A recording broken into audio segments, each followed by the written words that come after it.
안녕하세요. 풀림야담을 찾아주셔서 감사합니다. 구독과 좋아요 부탁드립니다. 좋은 하루 되세요. 먼 옛날 호랑이가 담배를 피우다 목이 메어 성운이 쿨럭이던 그 망극하옵니다, 시절보다 전하. 조금 더 가까운 옛날, 조정에서는 백성의 줄임배를 채운다는 명목으로 아직 쌀로 술을 빚는 것을 엄히 금하던 시절이 있었습니다. 이를 금주령이라 하였는데 그 법이 어찌나 서슬퍼런지 몰래 술을 빚다 걸리면 그 지위 고하를 막론하고 혹독한 형벌을 내리거나 심지어 목을 베기도 했습니다. 때문에 한양 저작거리에서는 술 익는 구수한 냄새가 자취를 감추었고 풍류를 즐기던 사람들의 입술은 바짝 말라가던 삭막하고 메마른 때였지요. 겉으로는 유교의 법도가 칼날처럼 서 있어 감히 누구도 취기를 드러내지 못했으나 보이지 않는 뒷골목과 깊은 산중 그리고 양반가의 안채 깊숙한 곳에서는 여전히 누룩이 숨쉬고 인간의 욕망이 꿈틀대던 참으로 이중적이고도 위태로운 시대였습니다. 한양 도성에서 10리 밖 인적이 드문 산골짜기 깊은 곳 첩첩산중이라는 말이 무색할 정도로 험준한 산세 사이에 사람들이 얼씬도 하지 않는 흉가가 한 채 덩그러니 놓여 있었습니다. 마을 사람들은 그곳을 귀신이 밤마다 곡을 한다 하여 귀곡이라 불렀습니다. 그곳은 대낮에도 햇볕이 잘 들지 않아 으스스한 안개가 자욱하게 깔려 한치 앞을 분간하기 어려웠고 해가 지고 밤이 찾아오면 정체를 알 수 없는 기괴한 짐승의 울음소리가 산맥을 타고 내려와 마을 사람들의 잠을 설치게 만들었지요. 바람이라도 부는 날이면 깨진 기와 틈으로 휘잉하고 귀신 웃음소리 같은 소리가 들려와 나무꾼들조차 그 근처에는 발을 들이지 않으려 했습니다. 그 집의 내력에 대해서는 흉흉한 소문만 무성했습니다. 본래 어느 대갓집의 별장이었다고도 하고 억울하게 누명을 쓰고 사약을 받은 역적 죄인이 숨어 살던 곳이라고도 전해졌으나 확실한 것은 그 문지방을 넘은 이들 중 제 발로 걸어 나온 이가 드물다는 사실뿐이었습니다. 세월의 풍파를 정통으로 맞은 지붕의 기와는 깨져 마치 이빨 빠진 노인의 입처럼 흉물스러웠고 마당에는 사람 키만 한 잡초가 무성하여 마치 거대한 뱀이 다리를 튼 듯 음산한 기운을 내뿜고 있었습니다. 붉은 흙벽은 군데군데 무너져 내려 갈비뼈를 드러낸 시체처럼 앙상했고 대문은 반쯤 떨어져 나가 삐딱하게 기울어져 있었습니다. 마을의 촐로들은 그곳을 손가락질하며 혀를 차곤 했습니다. 저곳은 산 사람보다 죽은 이의 기운이 더 강한 곳이야. 명줄이 긴 사람도 저 문턱을 넘으면 사흘을 넘기기 어려울 게야. 원한 맺힌 귀신들이 득실대는데 산목숨이 어찌 버티겠는가. 그렇게 세상과 단절된 채 오직 차가운 바람과 이름 모를 귀신 그리고 산짐승만이 드나들던 그 폐가 앞에 어느 날 낡은 수레 한 대가 덜컹거리는 소리를 내며 멈춰섰습니다. 수레를 끄는 늙은 소조차 그곳의 음산한 기운을 감지했는지 연신 거친 숨을 내쉬며 뒷걸음질을 치려 했습니다. 금지된 시대에 버려진 집, 그리고 그곳에 도착한 기구한 운명이 톱니바퀴처럼 맞물리기 시작한 순간이었습니다. 수레에서 내린 이는 소복을 입은 젊은 여인이었습니다. 그녀의 이름은 민월선이라 했습니다. 월선은 본래 한양 명문가의 규수였으나 혼인한 지 불과 반년 만에 지아비를 잃고 청산과부가 된 비운의 여인이었지요. 그녀의 외모는 마치 초여름 새벽 이슬을 머금고 피어난 하얀 도라지꽃처럼 청초하고 단아했습니다. 슬픔을 가득 머금은 눈동자는 깊은 호수처럼 맑았지만 그 안에는 모진 풍파에도 꺾이지 않는 강인함이 숨겨져 있었습니다. 하얀 소복 위로 드러난 그녀의 목선은 가냘팠지만 굳게 다문 입술에서는 결연한 의지가 엿보였습니다. 월선에게는 남들은 모르는 특별한 재주가 하나 있었는데 바로 타고난 후각과 손맛이었습니다. 그녀가 시들어가는 화초에 손을 대면 거짓말처럼 다시 생기를 찾았고 그녀가 끓인 물 한 잔에서는 깊은 향이 우러난다고들 했습니다. 어릴 적 그녀의 친정 아버지는 어린 월선의 고사리 같은 손을 잡고 너에게서는 세상의 더러움을 씻어내는 맑은 향기가 나는구나. 내 손끝에 복이 서려 있으니 훗날 귀하게 쓰일 것이다 라며 감탄하곤 했습니다. 하지만 그 귀한 재주도 가혹한 운명 앞에서는 무용지물이었습니다. 시댁 식구들은 지아비를 잃은 슬픔을 위로하기는커녕 월선을 향해 남편을 잡아먹은 여자라며 모진 손가락질을 해댔습니다. 집안에 그릇 하나가 깨지는 작은 우환이라도 생길 때마다 모든 탓은 월선에게 돌아갔고 그녀는 죄인처럼 숨죽여 살아야만 했지요. 월선은 억울함에 남몰래 베개싯을 적시는 날이 많았으나 결코 남을 원망하거나 자신의 처지를 비관하여 주저앉지 않았습니다. 그녀는 언젠가 자신의 진심이 통할 날이 올 것이라 믿으며 그 차가운 멸시 속에서도 양반가의 며느리로서 품위를 잃지 않으려 했었습니다. 밤마다 남편의 초상화를 보며 서방님, 제가 이 모진 세월을 견딜 수 있게 힘을 주시옵소서라고 기도하는 것이 그녀의 유일한 낙이었습니다. 하지만 운명은 그녀를 더욱 가파른 벼랑 끝으로 내몰았습니다. 시어머니는 가문의 애군을 막는다는 핑계로 월선을 집안에서 내치기로 결심한 것입니다. 가문의 체면과 이익만을 중시하는 시어머니에게 며느리의 안위 따위는 안중에도 없었고 오로지 집안에 닥칠지도 모를 구설수를 차단하는 것에만 급급했지요. 시어머니는 떠나는 월선을 향해 얼음장보다 차가운 목소리로 말했습니다. 내년의 사주가 드세어 내 아들을 잡아먹더니 이제는 집안의 기둥뿌리까지 흔들려 하는구나. 우리 집안 소유의 한옥 한 채가 산골에 있으니 그곳에서 죽은 듯이 지내거라. 그것이 내가 우리 가문을 위해 할 수 있는 마지막 도리다. 그 말은 비수가 되어 월선의 가슴에 깊이 박혔습니다. 피도 눈물도 없는 처사였으나 힘없는 과부가 어찌 시어머니의 명을 거역하겠습니까? 갈 곳 없는 월선에게 주어진 것은 쌀 한 가마니와 이불 보따리 하나, 그리고 아무도 살지 않는다는 저 귀고기의 흉가뿐이었습니다. 하인은 짐을 마당에 팽개치듯 내려놓고는 귀신에 홀릴까 두렵다는 듯 황급히 수레를 돌려 떠나버렸습니다. 폐가 앞에 홀로 남겨진 월선은 떨리는 손으로 옷자락을 꽉 움켜쥐었습니다. 눈앞에 펼쳐진 광경은 참담하기 그지없었습니다. 무너진 담장 사이로 스산한 바람이 불어왔고 어디선가 까마귀가 불길하게 울어댔습니다. 하지만 그녀의 눈빛만은 흔들림 없이 정면을 응시하고 있었습니다.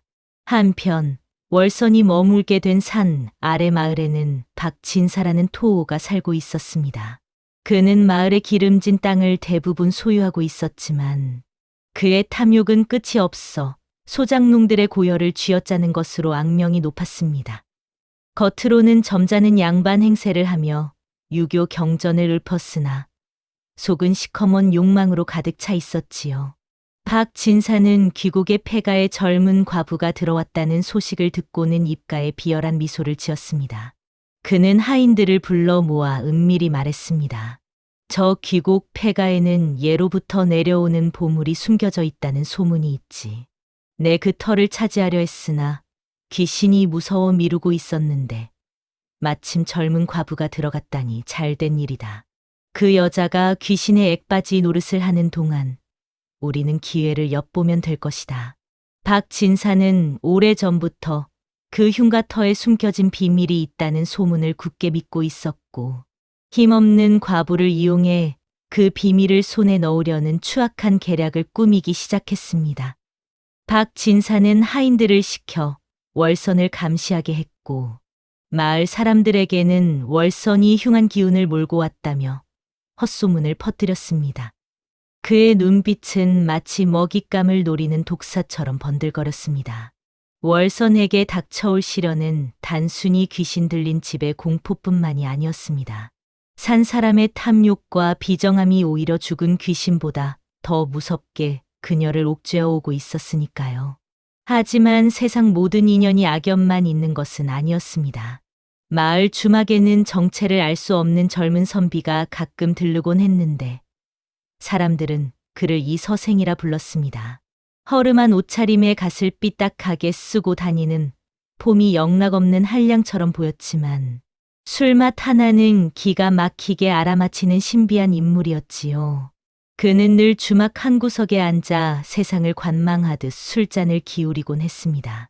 그는 마을 사람들이 월선을 두고 수군거릴 때마다 묘한 표정으로 귀국 쪽을 바라보곤 했습니다. 마치 그곳에서 피어오를 새로운 향기를 예감이라도 한 듯 그의 눈빛은 깊고 그윽했습니다. 이 서생이 훗날 월선의 운명에 어떤 거대한 바람을 일으킬지는 그때까지 아무도 알지 못했습니다. 월선이 짐을 푼 첫날 밤, 귀국의 산새는 마치 거대한 짐승이 입을 벌린 듯 캄캄하고 위협적이었습니다. 썩은 기둥에서는 알 수 없는 벌레들이 사각거리는 소리가 들렸고, 창호지 없는 문틈으로 들어오는 바람 소리는 마치 여인의 울음소리처럼 구슬펐습니다. 우, 우 하는 소리가 밤새 끊이지 않아 월선은 이불을 머리끝까지 뒤집어 쓰고 뜬 눈으로 밤을 지새워야 했습니다. 보통 사람이라면 혼비백산하여 달아났겠지만 월선은 도망칠 곳이 없다는 절박함으로 공포를 억눌렀습니다. 여기서 나가면 나는 갈 곳이 없다. 얼어 죽으나 귀신에게 잡혀 죽으나 매한가지다. 그녀는 챙겨온 촛불 하나에 의지하여 방 한 구석을 쓸고 닦았습니다. 먼지가 풀썩이며 날아올랐지만 그녀의 손길이 닿을 때마다 죽어있던 공간에 조금씩 사람의 온기가 스며들기 시작했지요. 이튿날 날이 밝자마자 월선은 본격적으로 집안 정리에 나섰습니다. 마당을 뒤덮은 잡초를 맨손으로 뽑아내고 삐걱거리는 대문을 고쳐 달았습니다. 우물가는 이끼가 끼어 미끄러웠고 두레박은 썩어 새로 꼬아야 했습니다. 땀방울이 이마를 타고 비오듯 흘러내려도 그녀는 쉬지 않았습니다. 오히려 몸을 움직일수록 복잡했던 마음이 차분해지는 것을 느꼈습니다. 그런데 청소를 하던 중 묘한 일이 있었습니다. 분명 아무도 없는 집이었는데 가끔 뒤통수가 따갑게 느껴지거나 닫아둔 부엌문이 저절로 끼익 하고 열려있곤 했습니다. 또 마당을 쓸다 뒤를 돌아보면 방금 치운 곳에 낙엽이 다시 수북이 쌓여 있기도 했습니다. 마치 누군가 보이지 않는 곳에서 월선을 지켜보며 장난을 치는 것 같았지요. 월선은 그것이 산짐승의 소행이거나 낡은 집 탓이라 여겼지만 마음 한구석에 피어오르는 불안감은 어쩔 수 없었습니다. 하지만 그녀는 굳게 마음먹었습니다. 귀신이 나온다 한들 산 사람을 내친 시댁의 인심보다야 무섭겠느냐. 나는 잃을 것이 없는 사람이다. 그녀는 그렇게 스스로를 다독이며 묵묵히 걸레질을 했습니다. 그러던 중 안채마루를 닦던 월선의 손이 멈칫했습니다. 유독 소리가 맑게 울리는 널빤지 하나를 발견한 것입니다. 다른 곳은 둔탁한 소리가 나는데 그곳만은 마치 그 아래 무언가 비어있는 듯 통통거리는 청아한 소리가 났습니다. 이상한 낌새를 느낀 월선은 걸레질을 멈추고 널빤지 틈새를 자세히 살펴보았습니다. 놀랍게도 그곳은 못으로 고정된 것이 아니라 나무의 결을 따라 교묘하게 짜 맞춘 흔적이 있었습니다. 누군가 의도적으로 숨겨놓은 비밀 공간이 틀림없었지요. 월선의 심장이 두근거리기 시작했습니다. 이 흉가가 품고 있는 비밀의 문이 열리기 직전이었습니다. 월선은 떨리는 손으로 널빤지 틈에 숟가락을 끼워 조심스럽게 들어 올렸습니다. 끼익 하는 쇳소리와 함께 오래된 나무 판자가 열리자 그 아래에서 퀴퀴하면서도 어딘가 달큰한 향기가 확 풍겨 올라왔습니다. 그것은 아주 오래 묵은 술찌개미 냄새와 비슷했습니다. 어둠 속에 드러난 공간은 성인 한 사람이 들어갈 수 있을 만큼 깊고 넓었습니다. 월선은 촛불을 켜들고 그 안을 비추어 보았습니다. 그곳에는 먼지를 하얗게 뒤집어 쓴 옹기 항아리 5개가 나란히 놓여 있었고 그 옆 자개암 속 비단 보자기에는 낡은 책 한 권이 소중하게 쌓여 있었습니다. 월선은 홀린 듯 책을 집어 들었습니다. 누렇게 바랜 표지에는 왕실진 상비주법이라는 글자가 힘 있는 필체로 적혀 있었습니다. 월서는 숨을 멈추었습니다. 이것은 나라님께 올리는 술을 빚는 비법을 적은 책이었습니다. 금주령이 내려진 세상에서 가지고 있는 것만으로도 멸문지화를 당할 수 있는 위험천만한 물건이었지요. 책장을 넘기자 쌀과 물의 비율부터 누룩을 띄우는 온도, 바람을 쐬는 시간, 심지어 술을 빚는 사람의 마음가짐까지 상세하게 기록되어 있었습니다. 마지막 장에는 이런 글귀가 적혀 있었습니다. 술은 하늘이 내리고 사람이 빚으며 땅이 익히는 것이다. 오직 맑은 마음을 가진 자만이 이 향기를 얻으리라. 욕심이 과하면 독이 되고 정성이 깊으면 약이 된다. 월서는 직감했습니다. 이 집의 전 주인은 단순한 양반이 아니라 사라진 왕실의 술을 빚던 전설적인 장인이었음을 말이지요. 항아리 뚜껑을 열어보니 안에는 말라붙은 흔적만 남았을 뿐 술은 이미 사라지고 없었습니다. 하지만 항아리 내벽에 배어있는 은은한 향기만은 100년의 세월을 거슬러 월선의 코끝을 자극했습니다. 그 순간 월선의 머릿속에 번개 같은 생각이 스쳤습니다. 가지고 온 쌀은 아껴 먹어도 한 달이면 바닥날 것이고 시댁에서 더 이상의 지원은 없을 터였습니다. 이 산골에서 굶어 죽을 것인가 아니면 이 비법을 되살려 새로운 살기를 찾을 것인가. 월선의 일상에 거대한 균열이 생기며 운명의 소용돌이가 몰아치기 시작했습니다. 월선은 며칠 밤낮을 고민했습니다. 술을 빚다 들키면 관아에 끌려가 곤장을 맞거나 심하면 변방으로 유배를 갈 수도 있는 중죄였습니다. 더욱이 과부의 몸으로 사내들이나 마시는 술을 빚는다는 것은 세상의 손가락질을 받기 딱 좋은 일이었지요. 하지만 당장 쌀독은 비어가고 있었고 텅 빈 흉가에서 무기력하게 죽음을 기다릴 수는 없었습니다. 월서는 남편의 위패 앞에서 엎드려 울며 말했습니다. 서방님, 소녀가 살기 위해 잠시 법도를 어기려 합니다. 부디 저를 용서하시고 지켜주소서. 이 술로 다시 일어서서 서방님의 제사를 떳떳하게 모시겠습니다. 결심이 서자 월서는 행동으로 옮겼습니다. 그녀는 가지고 온 쌀의 절반을 과감하게 덜어냈습니다. 실패하면 당장 끼니를 걱정해야 할 양이었지만 그녀의 눈빛에는 비장함이 서려 있었지요. 월서는 책에 적힌 대로 우물에서 물을 길어 쌀을 씻기 시작했습니다. 100세라 하였으니 100번을 씻어 맑은 물이 나올 때까지 헹궈야 한다. 차가운 우물물에 손을 담그고 쌀을 씻고 또 씻었습니다. 손등이 벌겋게 트고 갈라져 피가 배어나왔지만 그녀는 멈추지 않았습니다. 밤이 깊도록 장작을 패고 아궁이에 불을 지폈습니다. 고두밥을 찌는 구수한 냄새가 폐가의 담장을 넘어 산자락으로 퍼져나갔습니다. 월서는 누룩을 빻아 가루를 내고 적당히 식은 고두밥과 섞어 항아리에 담았습니다. 모든 과정이 책에 적힌 그대로였지만 그녀의 마음은 살얼음판을 걷는 듯 조마조마했습니다. 술을 안 친 지 나흘째 되던 날 밤이었습니다. 부엌에서 달그락거리는 소리가 들려왔습니다. 월서는 쥐가 들었나 싶어 빗자루를 들고 조심스레 부엌으로 향했습니다. 문을 여는 순간 월서는 그만 자리에 주저앉고 말았습니다. 부엌 아궁이 앞 희미한 불빛 아래에 웬 쭈글쭈글한 노파가 앉아 곰방대를 피우고 있었기 때문입니다. 노파의 행색은 기이했습니다. 누더기 같은 옷을 입었으나 그 옷자락에서는 묘하게도 잘 익은 술 냄새가 풍겼고 눈동자는 밤하늘의 별처럼 형형하게 빛나고 있었습니다.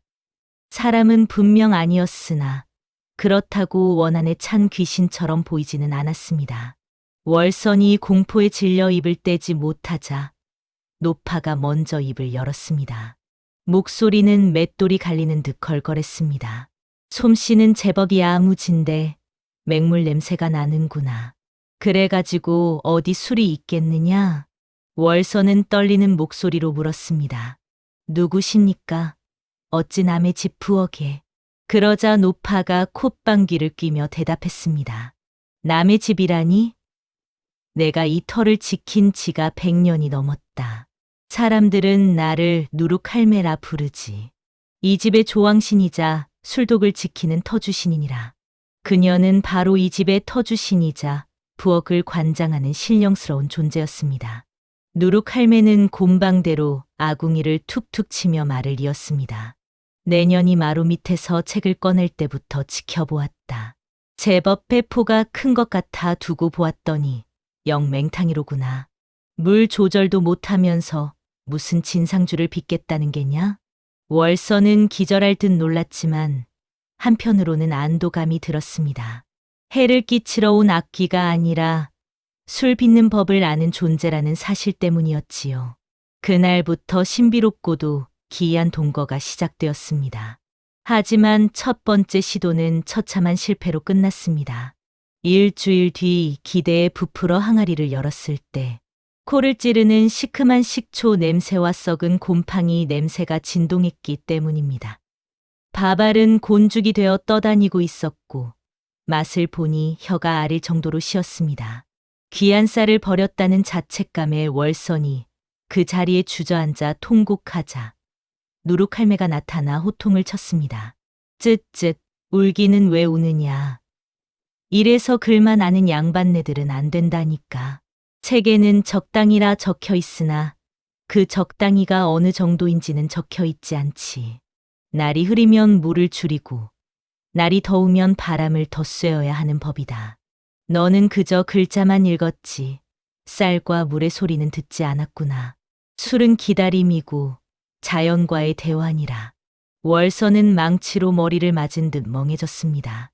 그녀는 술을 빚는 행위를 요리책 따라 하듯 기계적으로만 생각했던 것입니다. 술은 살아있는 생물과 같아서 환경과 교감해야 한다는 것을 미처 깨닫지 못했지요. 월서는 실패한 술을 거름으로 쓰기 위해 텃밭에 뿌리며 다시 마음을 다잡았습니다. 할머니, 가르쳐 주십시오. 제가 어리석었습니다. 다시는 쌀 한 톨도 헛되이 쓰지 않겠습니다. 월선이 진심으로 매달리자 누룩할매의 표정이 조금 누그러졌습니다. 그날부터 월선은 누룩할매의 혹독한 가르침을 받으며 인내와 기다림의 시간을 견뎌내기 시작했습니다. 누룩할매의 가르침을 따라 다시 술을 빚은 지 보름이 지났습니다. 이번에는 월선도 서두르지 않았습니다. 비가 오는 날이면 아궁이에 불을 덧대 방 안에 습기를 날리고 바람이 좋은 날이면 창호지를 새로 바른 문을 활짝 열어 항아리가 숨을 쉴 수 있게 해주었지요. 그녀는 마치 갓난아기를 돌보듯 정성을 다했습니다. 밤잠을 설쳐가며 온도를 맞추고 항아리를 닦고 또 닦았습니다. 술독도 주인의 발소리를 듣고 자란다. 내가 정성을 들이는 만큼 술도 너에게 보답할 것이다. 누룩할매의 말이 귓가에 맴돌았습니다. 그러던 어느 날 새벽, 월서는 잠결에 방 안에서 감도는 기이한 향기를 맡고 눈을 떴습니다.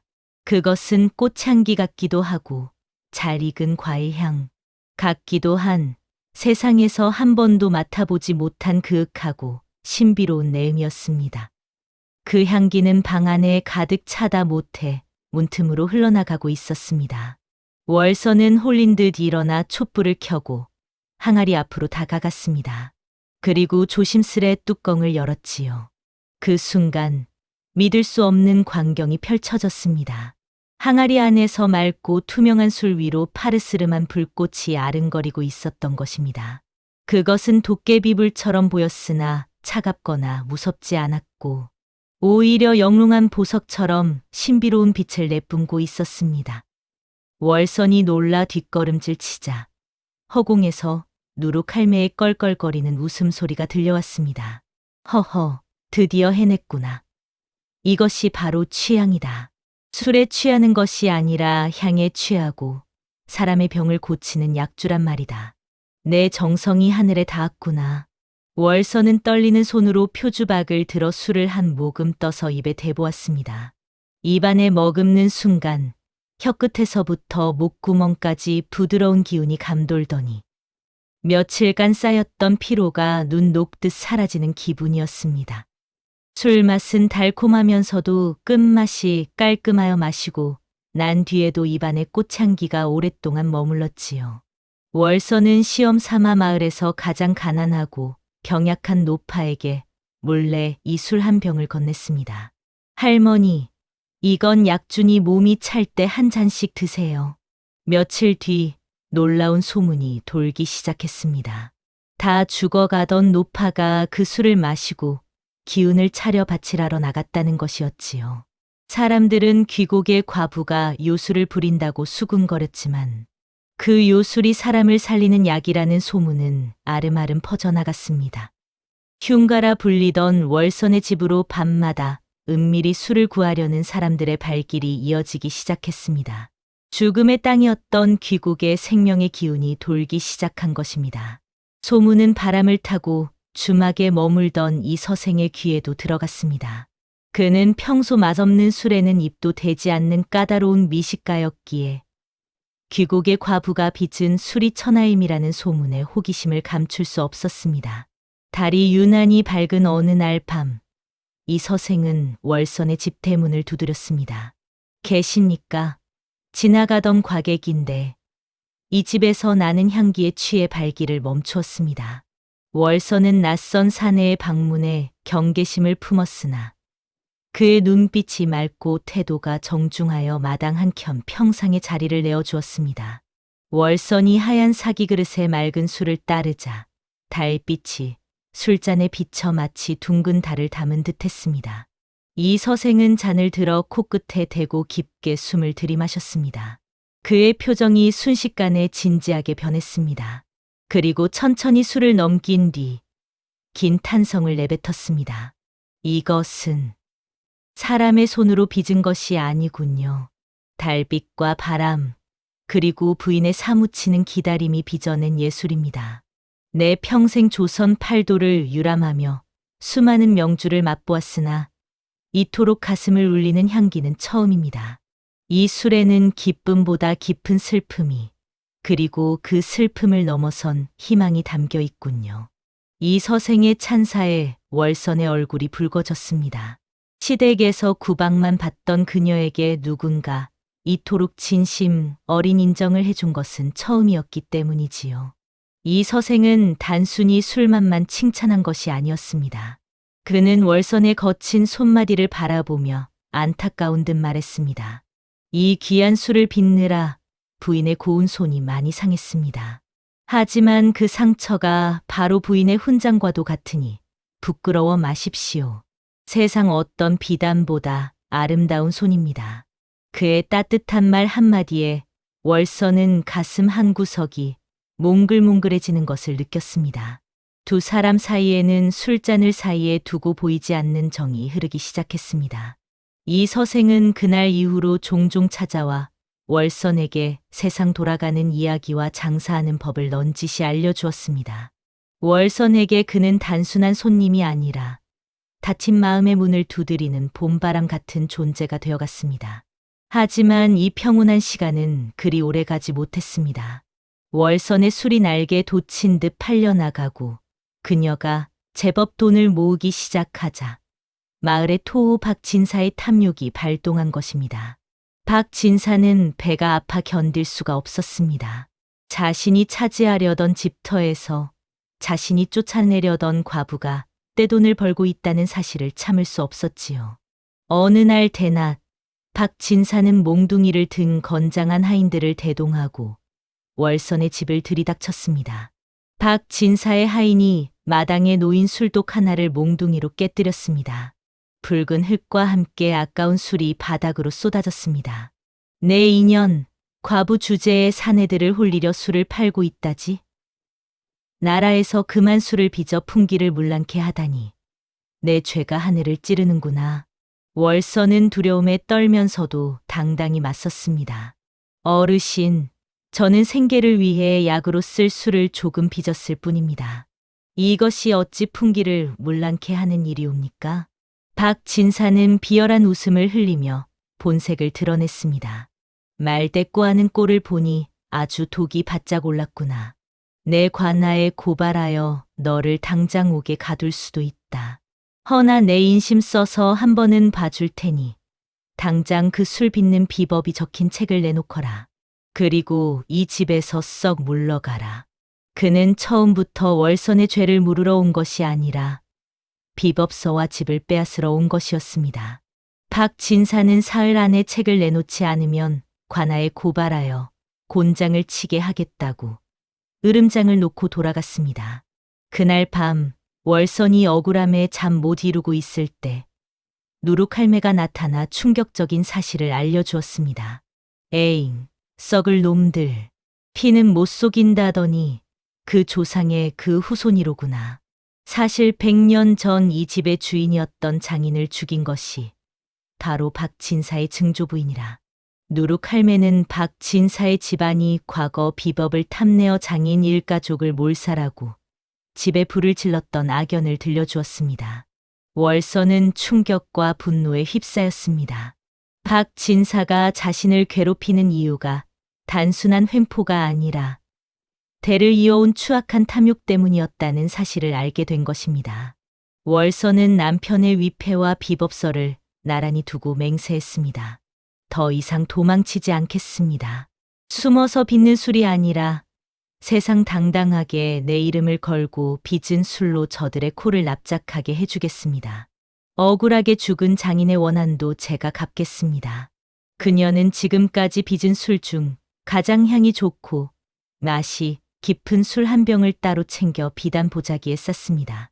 목숨을 건 도박일지라도 월선은 향기로운 술을 무기로 세상과 맞서 싸울 준비를 마쳤습니다. 박진사가 으름장을 놓고 간지 사흘째 되던 날, 월선의 집 앞마당은 또 한 번 아수라장이 되었습니다. 이번에는 박진사뿐만 아니라 소식을 듣고 한달음에 달려온 시어머니와 시동생들까지 합세했기 때문입니다. 시어머니는 대문을 들어서자마자 월선의 뺨을 후려쳤습니다. 내 인연, 가문의 얼굴에 먹칠을 해도 유분수지 술장사라니. 당장 짐을 싸서 나오지 못하겠느냐? 이 집은 이제 우리 가문에서 회수할 것이다. 박진사는 옆에서 거들며 비릿한 미소를 지었습니다. 암요, 마님.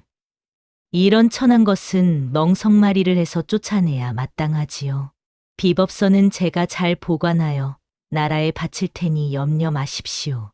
시댁 하인들이 월선을 끌어내려 하고 박진사의 하인들은 집안을 뒤지며 책을 찾으려 난동을 부렸습니다. 월선이 비명을 지르며 저항했지만 역부족이었습니다. 누구 없소. 사람 살려. 그녀의 외침은 공허하게 산골짜기에 메아리 쳤습니다. 바로 그때 대문 밖에서 쩌렁쩌렁한 호통 소리가 들려왔습니다. 멈추시오. 대낮에 힘없는 부인에게 무슨 행패요. 다름 아닌 이 서생이었습니다. 그는 여전히 허름한 도포 차림이었으나 그 기세만은 평소와 달랐습니다. 눈빛에는 서리빨 같은 위엄이 서려 있었지요. 박진사는 코웃음을 쳤습니다. 내 놈은 또 뭐냐? 주막에서 술이나 얻어먹던 한량 주제에 감히 양반들 일에 끼어들어? 여봐라, 저놈을 매우 쳐라. 박진사가 하인들에게 이 서생을 두들겨 패라고 손짓하자 하인들이 몽둥이를 들고 달려들었습니다. 그러자 이 서생은 품속에서 무언가를 꺼내 높이 치켜들었습니다. 햇빛을 받아 번쩍이는 그것은 5마리의 말이 새겨진 둥근 메달, 바로 마패였습니다. 암행어사 출두야. 이 서생의 입에서 나온 말은 청천벽력과도 같았습니다. 그는 단순한 한량이 아니라 임금의 밀명을 받고 지방의 부패와 민생을 살피던 암행어사였던 것입니다. 주막에서 술을 마시며 민심을 살피고 있었던 것이지요. 역졸들은 들어라. 탐관오리와 결탁하여 백성을 괴롭히는 무리들을 모조리 포박하라. 어디선가 역졸들이 쏟아져 들어왔습니다. 마당에 있던 모든 이들이 사색이 되어 그 자리에 엎드렸습니다. 박진사는 다리가 풀려 주저앉았고 시어머니는 입을 벌린 채 말을 잇지 못했습니다. 이 서생, 아니 어사또는 월선에게 다가와 정중히 고개를 숙였습니다. 부인, 늦게 나서서 송구합니다. 내 이제야 부인의 술이 가진 진정한 가치를 증명할 때가 온 듯하오. 하지만 박 진사는 그리 호락호락한 인물이 아니었습니다. 그는 한양의 고위 관료들에게 막대한 뇌물을 바쳐 끈끈한 뒷배를 두고 있었습니다. 상급 관청의 개입으로 어사의 권한이 잠시 묶인 사이 박 진사는 기세등등하게 월선을 죄인으로 몰아갔습니다. 그는 월선이 술에 미운약을 타서 사내들을 홀리고 심지어 어사까지 유혹하여 정사를 그르치게 했다고 모함했습니다. 저 요녀를 당장 하옥하라. 금주령을 어긴 것도 모자라 나라의 관리를 홀린 죄, 능지처참으로 다스려야 한다. 월선은 포승줄에 묶여 차가운 감옥 바닥에 내동댕이 쳐졌습니다. 습하고 어두운 감옥 안, 썩은 지푸라기 냄새와 죄수들의 신음소리가 가득했습니다. 박 진사는 감옥까지 찾아와 월선을 조롱했습니다. 내년이 감히 나를 이길 수 있을 줄 알았느냐? 내일 날이 밝으면 내 손가락을 하나씩 부러뜨려서라도 그 비법을 내 입으로 불게 만들 것이다. 절망적인 상황 속에서 월선은 공포에 질려 몸을 떨었습니다. 술을 빚는 손이 망가진다면 목숨을 부지한들 무슨 소용이 있겠습니까? 그때 어둠 속에서 누룩 할매의 목소리가 들려왔습니다. 정신 차려라. 내가 빚은 술은 사람을 살리는 약주다. 죄를 지은 것은 내가 아니라 저들이다. 호랑이 굴에 들어가도 정신만 차리면 산다지 않느냐. 너는 장인의 후예다. 당당해져라. 다음 날 아침 월선은 고문을 위해 형틀에 묶였습니다. 형방이 곤장을 들자 월선은 눈을 부릅뜨고 목이 터져라 외쳤습니다. 내 목숨을 걸고 청하오. 한양으로 나를 보내주시오. 내 술과 박 진사가 내세우는 술을 임금님 앞에서 겨루게 해주시오. 만약 내 술이 요사스럽다면 내 목을 베어도 좋으나 만약 진상주가 맞다면 박 진사의 목을 베어 주시오. 때마침 달려온 어사또가 자신의 직위를 걸고 월선을 보증했습니다. 좋소. 내 어사의 직위를 걸고 이 여인의 청을 보증하겠소. 만약 이 여인의 말이 거짓이라면 나 또한 파직을 달게 받겠소.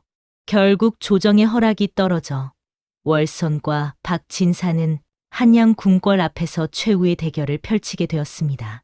한양 궁궐 앞 넓은 마당, 전국의 내로라 하는 관리들과 미식가들이 모인 가운데 경연이 열렸습니다.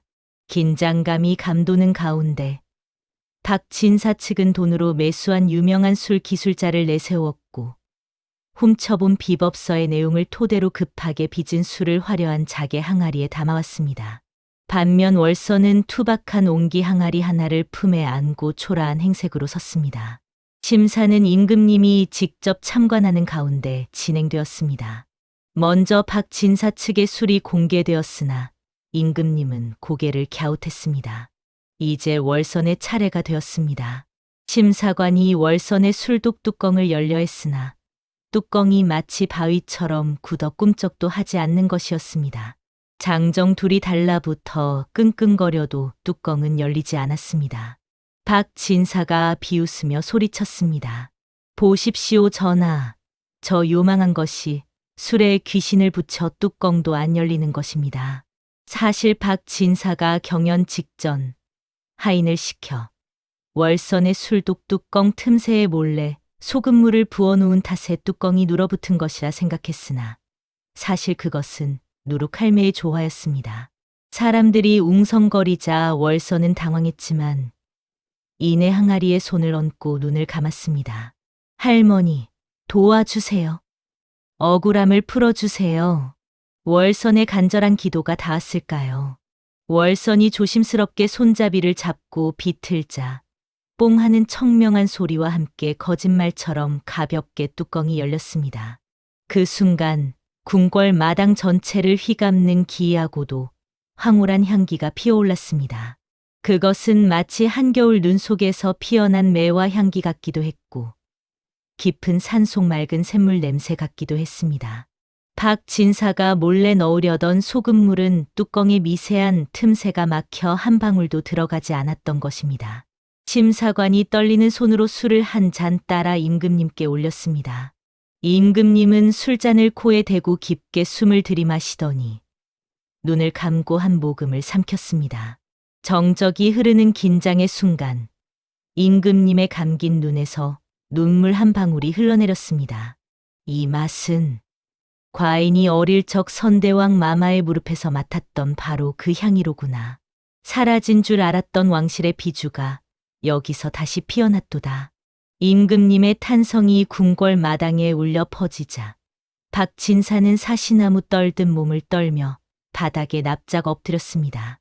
예조 판서는 박진사가 가져온 술을 다시 한번 확인해 보더니 고개를 저으며 말했습니다. 전하, 이 자가 가져온 술은 겉보기엔 화려하나 그 맛이 얕고 끝에 비릿한 쇠맛이 납니다. 이는 급하게 억지로 발효시킨 흔적이 역력하옵니다. 반면 저 부인의 술은 오직 시간과 자연만이 빚을 수 있는 깊은 맛이 나옵니다. 그때 어사또가 앞으로 나서 박진사의 죄상을 낱낱이 고했습니다. 전하, 저 자는 단순히 남의 공을 가로챈 것뿐만 아니라 100년 전 이 술을 처음 빚은 장인의 가문을 몰살하고 비법을 훔치려 했던 역적의 후손이옵니다. 또한 지방에서 무고한 백성들을 착취하고 뇌물로 관할을 어지럽힌 죄가 하늘을 찌르옵니다. 모든 진실이 밝혀지자 임금님은 대노하여 박진사를 향해 호통을 쳤습니다. 아무리 좋은 술이라도 그 담은 그릇이 더러우면 마실 수 없는 법이다. 하물며 사람의 마음이 저토록 악취가 나는데 어찌 나라의 녹을 먹게 하겠는가. 저 자를 당장 파직하고 천리박구의 딴 섬으로 기양 보내 평생 죄를 씻게 하라. 박진사가 처절한 비명을 지르며 끌려나가자 궁궐 안에 탁한 공기가 씻겨 내려가는 듯했습니다. 임금님은 월선에게 따뜻한 미소를 지으며 하명했습니다. 과부 민월선은 듣거라. 너는 사라질 뻔한 왕실의 보물을 지켜내고 훌륭한 솜씨로 짐의 입맛을 되찾아 주었다. 이에 너에게 취향이라는 칭호를 내리고 정식으로 왕실의 술을 납품하는 주모의 자격을 허락하노라. 또한 은자 500냥을 하사하니 이를 미천 삼아 술도가를 일으키거라. 월선은 감격하여 큰 절을 올렸습니다. 성은이 망극하옵니다. 전하, 이 은혜 죽어도 잊지 않겠나이다. 그 순간 월선의 눈에만 보이는 기이한 광경이 펼쳐졌습니다. 궁궐 담장 위 허공에 누룩 할매가 앉아 곰방대를 흔들며 환하게 웃고 있는 것이었습니다. 잘했다, 월선아. 내 이제야 두 다리 뻗고 쉴 수 있겠구나. 장인 어른의 원한도 내 미련도 다 내 덕에 풀렸다. 할매의 모습은 봄눈 녹듯 서서히 흐려지더니 한 줄기 바람이 되어 하늘 높이 사라졌습니다. 월선은 그 바람을 향해 마음속으로 깊은 감사의 인사를 올렸습니다. 한양에서 큰 상을 받고 고향으로 돌아온 월선은 더 이상 예전에 구박받던 과부가 아니었습니다. 그녀가 탄 가마가 마을 어귀에 들어서자 온 동네 사람들이 나와 환호했습니다. 왕실의 술을 빚는 장인이 오셨다. 귀국의 폐가, 아니 이제는 취향도가라는 현판이 걸린 월선의 집은 몰라보게 달라졌습니다. 무너진 담장은 새로 쌓았고 잡초 무성하던 마당에는 수십 개의 항아리가 질서 정연하게 늘어서 햇살을 받고 있었습니다. 며칠 뒤 월선을 내쳤던 시어머니와 시동생들이 쭈뼛거리며 대문 안으로 들어섰습니다. 그들의 행색은 초라했고 얼굴에는 민망함이 가득했습니다. 가세가 기울어 오갈 데가 없어진 그들은 월선 앞에 무릎을 꿇고 눈물을 흘렸습니다. 월선아, 내가 눈이 멀어 너라는 보배를 알아보지 못했구나. 염치 없지만 우리를 용서해 다오. 시동생들도 형수님 하며 고개를 숙였습니다. 월선은 그들을 보며 잠시 생각에 잠겼습니다. 마음 같아서는 당장 내쫓고 싶었지만 그것은 박진사와 다를 바 없는 행동이라 여겼습니다. 월선은 차분하지만 단호한 목소리로 말했습니다. 어머님, 그리고 도련님들, 지난날의 원망은 술과 함께 삭혔습니다. 허나 이 집의 주인은 엄연히 저 민월선입니다. 만약 이곳에서 살고 싶으시다면 시어머니와 시동생이 아니라 제 술도가의 일꾼으로서 일하셔야 합니다. 땀 흘리지 않는 자는 밥 한 톨도 얻을 수 없습니다. 하시겠습니까? 시어머니와 시동생들은 감지덕지하며 고개를 끄덕였습니다. 그날부터 시어머니는 부엌에서 쌀을 씻었고 시동생들은 장작을 패고 물을 길었습니다. 월서는 그들을 엄하게 부리면서도 정당한 품삯을 주어 그들이 스스로 살아갈 힘을 기르게 했습니다. 또한 월서는 마을에 갈 곳 없는 과부들과 가난한 여인들을 불러 모아 술 빚는 기술을 가르쳤습니다. 내 손끝의 향기는 나눌수록 진해진다. 그녀는 자신이 받은 도움을 세상에 되돌려 주었습니다. 술도가는 날로 번창하여 조선 팔도에서 가장 유명한 명소가 되었지요. 이 서생, 아니 이 여사는 관직 생활 틈틈이 월선을 찾아왔습니다. 두 사람은 혼인을 하지는 않았으나 술잔을 기울이며 서로의 벗이자 동반자로 평생을 함께했습니다. 그들의 사랑은 뜨겁게 타오르는 불꽃이라기보다는 은은하게 퍼져 오래가는 술 향기처럼 깊고 그윽했습니다. 세월이 흘러 월선도 머리에 서리가 내린 노인이 되었습니다. 어느 맑은 가을날 밤, 월선은 마루에 앉아 잘 익은 술 한 잔을 따랐습니다. 달빛이 술잔에 내려앉아 황금빛으로 일렁였습니다. 이제는 아무도 기곡을 흉가라 부르지 않습니다. 대신 사람들은 그곳을 향기가 머무는 골짜기라 불렀지요. 월선은 술잔을 들어 허공에 건배를 청했습니다. 할머니, 보고 계십니까? 제가 빚은 술이 이제 세상 사람들의 시름을 달래주고 있답니다. 어디선가 훅하고 구수한 누룩 냄새가 바람에 실려왔습니다.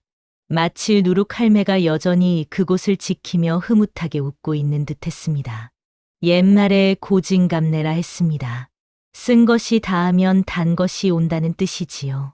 월서는 시댁의 구박과 탐관오리의 횡포, 그리고 귀신 나오는 폐가라는 쓴 시련을 겪었으나 결코 포기하지 않고 정성으로 인내했습니다.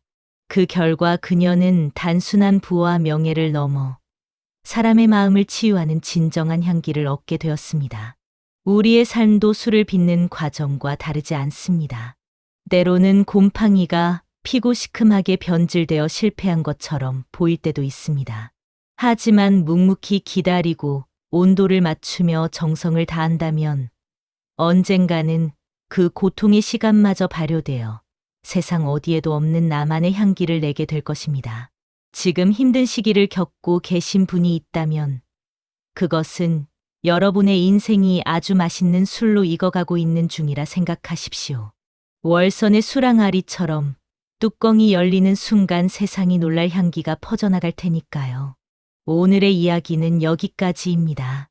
부디 여러분의 하루에도 향기로운 일들만 가득하시길 바랍니다. 다음 영상을 빠르게 만나보시려면 좋아요와 구독을 눌러주세요. 그럼 더 재미있는 영상으로 찾아뵙겠습니다. 모두 행복한 하루 보내세요.